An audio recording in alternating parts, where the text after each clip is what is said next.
Once again, I wish you a very pleasant day today. This is Monday, and it is Monday in the fourth week of Easter. Today, we hear a particular reading from the Gospel according to John, which is exceptionally powerful. It is exceptionally challenging. And once we begin to understand all of that in a little bit of a way, in a very most important way, then we begin to see what lies before us as God's holy ones, God's brothers and sisters, united in the name of Jesus, the risen Christ, who come together and who identify themselves now as a community of believers, giving witness to the resurrection. It is the evangelist John who writes, Jesus said, I am the good shepherd.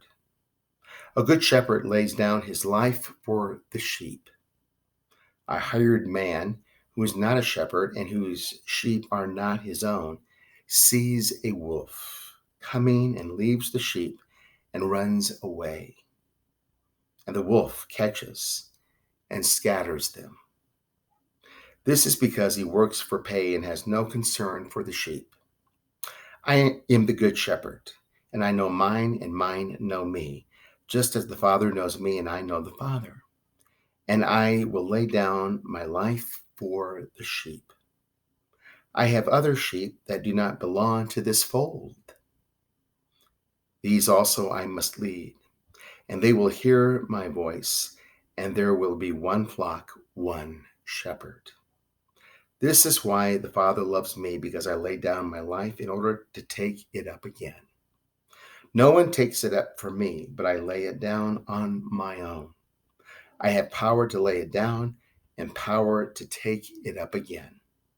This command I have received from my Father. The gospel of the Lord this day. And as we celebrate the gospel of the Lord this day, it is the word proclaimed, which speaks volumes to us in so many different ways. A good shepherd lays down his life for the sheep. A good shepherd lays down his life for the sheep. We hear that in today's proclamation no less than 4 times. Consequently, it is pretty important. And as it is pretty important, it is for us then to ponder thoughtfully, prayerfully. Here is the Good Shepherd laying down his life for the sheep, his very fold. That is exactly what Jesus has done. And that is what we maybe are called to do as well, as witnesses to the Jesus, this risen Christ. We are not, in all probability, going to physically lay down our lives for our brothers and sisters.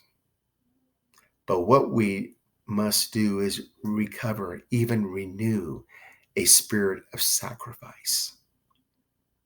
How can we break maybe the societal life that we live, which really is more about me at times as opposed to we at other times, to live a life of sacrifice, thinking a little bit less of ourselves and more of our brothers and sisters, especially our brothers and sisters who are marginalized and those who are poor.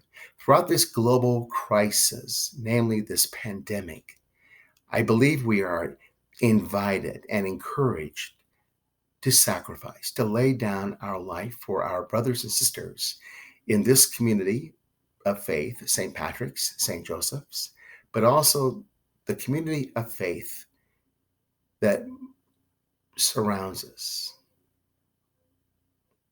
A community of faith that beckons us to pay attention to the needs that have directly resulted from this pandemic or indirectly resulted from this pandemic. How can we become a little bit more of a people committed to not only now the Lord, but committed to one another? How will we today, maybe any day, every day, lay down our life for one another? How can we become people of sacrifice, letting something go so that we are all the more freed up to be present to the needs of others and serve the needs of others? As I mentioned very long ago, at the very beginning of all of this, it is important to reach out, not necessarily by way of email or texting,